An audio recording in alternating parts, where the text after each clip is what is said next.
So let's kind of talk about obviously the how this impacts the class, and then we'll get into some more of the specifics of him because I think it's a very interesting recruitment. We'll dive into kind of my thoughts on it a little bit, but obviously he is the second defensive lineman to commit, actually the second player overall to commit to Notre Dame, the 2024 class, and they're both defensive linemen because right now Al Washington is absolutely killing this recruiting thing at Notre Dame.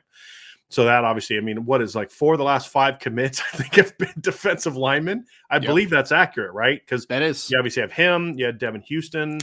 Oops, just I'm so powerful. I just snapped my pencil in half. Devin Houston. You had Boubacar Traore and Brandon Davis Swain, and then the only one in between that was what? Sullivan Absher. Or did Sam Pendleton commit after the Blue Gold game, or was he before the Blue Gold game? I always get his. He was after. He was after Blue Gold, so it might be 4 of the So last basically, 6, he's standing now. Washington are carrying Notre Dame's recruiting right now. Exactly. So, big pickup. So he's number 2. Talking about the position fit, he plays mostly defensive end in high school. Although sometimes it's 4 down, sometimes it's 3 down. You will see him occasionally slide inside to the three technique at times.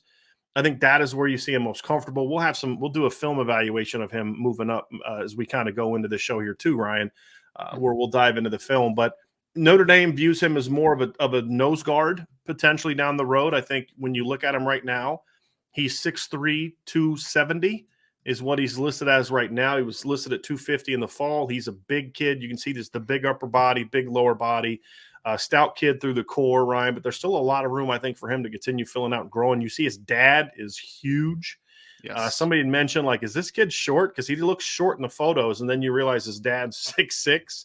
I think he said 6'6" during that. I think the coach told you he was 6'7", I think is what he told you. So he's obviously and he's only a sophomore. He's probably doesn't have a driver's license yet at this point in time, or maybe just got it. So he's going to keep growing. Notre Dame views him as a guy that's going to end up being a close to 300-pound guy that's going to be a nose guard. And I think that that's the position. I think ultimately his athletic talent, his style of play, I think fits the best.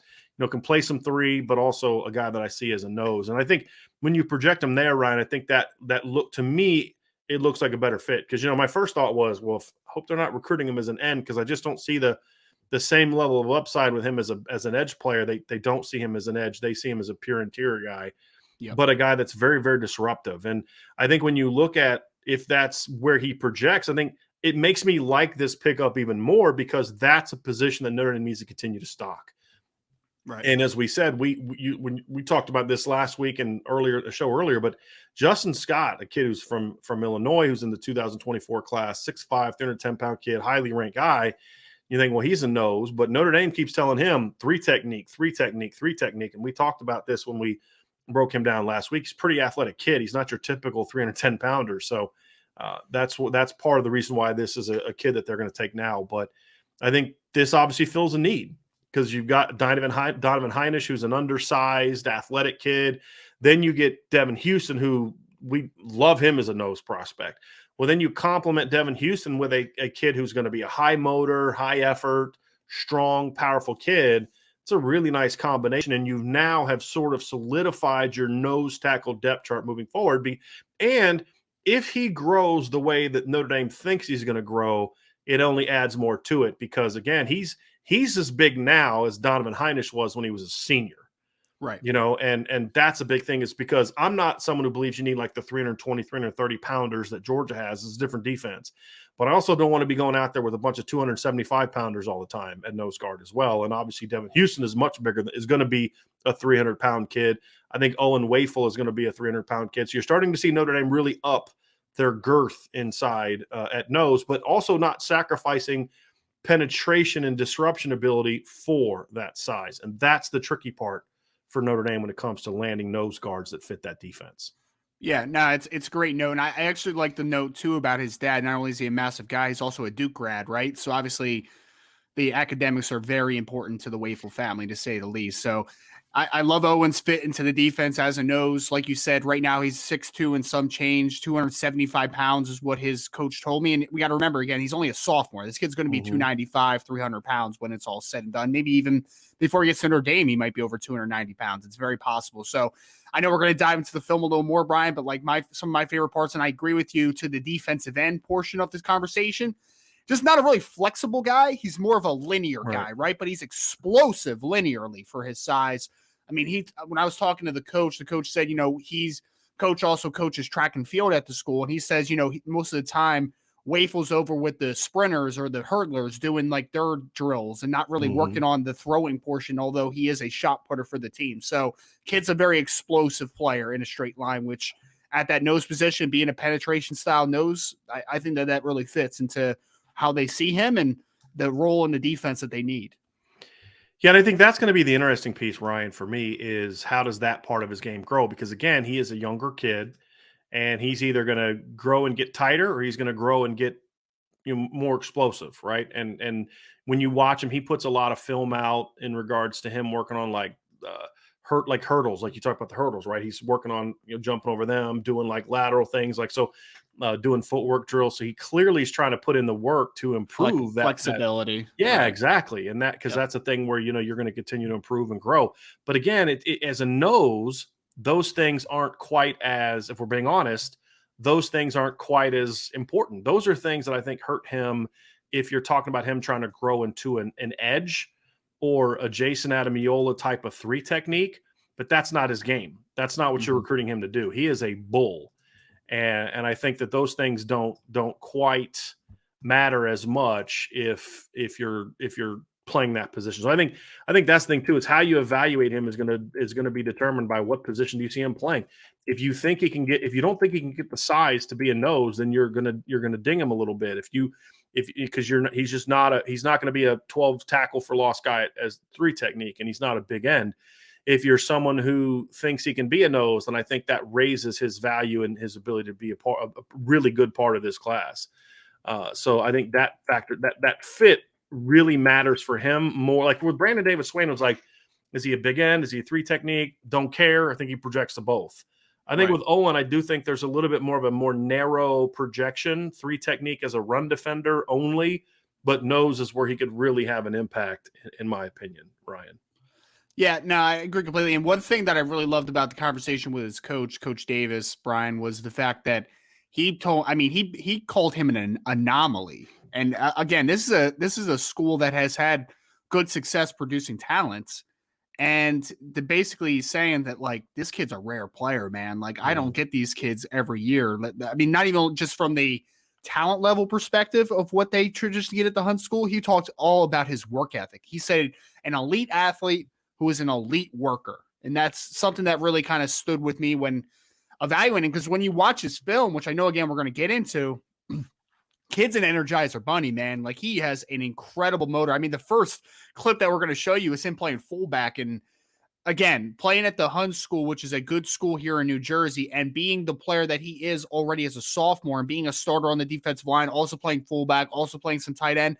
I think it speaks volumes to the player that he is from a physical perspective, but also just the energy that he plays with, the hardworking nature. And even if he doesn't end up being a phenomenal player at Notre Dame, this is a kid that's like a glue player for your roster, right? Like, I can see him just being a consistent member. Like, I think he's a little more physically gifted from a athleticism perspective than a Kurt Heinisch, but like, I get Kurt Heinisch vibes. Like, this is a guy that's just a sticking point to this class. That's it right there. So let's be honest. If it was my call, I don't know if I would have took him this early. My call. Right. But so that was my initial reaction. So as I did some digging and started talking to people, that right there is exactly what you keep hearing. Like, look, we understand this is not the same this is not a Keon Keeley, a Brendan Vernon, a Bubakar, a Jason Moore, Devin Houston type of guy. This is a different kid. And from what I was told by a couple different people is that Coach Freeman values greatly the fact that you have to have different types of personalities on your football team. And it's not just always about recruiting the highest ranked or most physically gifted guy. You need guys on your team that are going to bring that warrior mentality to your football team. It's why they went after Preston Zinter. Yes, there are more athletic or bigger or highly ranked guys in Preston Zinter, but you know what he's going to bring? He's going to bring a lot of what Drew White brought to the table in a bigger body, right? And you need guys like that, and he would point at, Cincinnati. Not every guy was Sauce Gardner or Myjai Sanders. Some guys were Darian Beaver. Some guys were the DeBlanco kid, right? Some of these guys were just glue players, I think is a word you use. I think that was a word that you used. And that's Kurt Hinish, right? Like Kurt Hinish was not, he went undrafted, right? But he was a 5-year player at Notre Dame. That was a key cog in some really good defensive lines, because what we talked about with Kurt was he was going to bring it every single day. Does that kid look like he misses a workout? And you see photos of Owen Wafle, that kid doesn't miss workouts, right? No. And he's the kind of guy that's just, it's kind of like what you expect to find from the best kids in Jersey.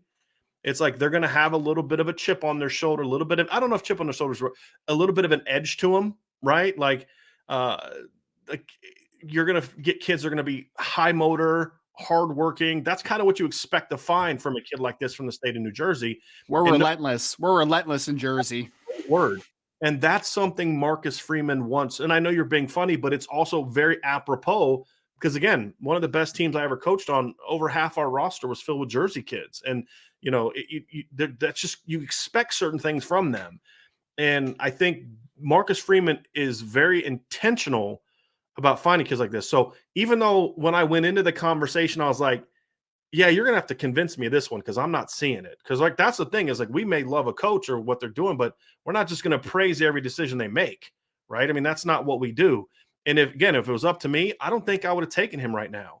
But when you understand why they're taking him, you're like, okay, I get it. It makes sense, right? Because he's the kind of kid that you're like, this is the kind of kid we will never get outworked by an opponent if we have kids like that on our football team. And that's what they're looking for. And then you surround him with a Devin Houston, with a Boubacar, with Keon Keeley, Brendan Vernon, guys who maybe are the longer, more talented guys. But then this kid's just going to try to just punch you in the mouth every single snap and battle you. I mean, you're going to have a 4-quarter fight on your hands with this kid. And that's what they're looking for. And that tells me something, not just about what they've seen from him as they've gotten to know him and see more film of him and all these type of things, but it tells me a lot about Marcus Freeman understanding that there's more to building a football team than just landing the most talented players possible, especially at Notre Dame.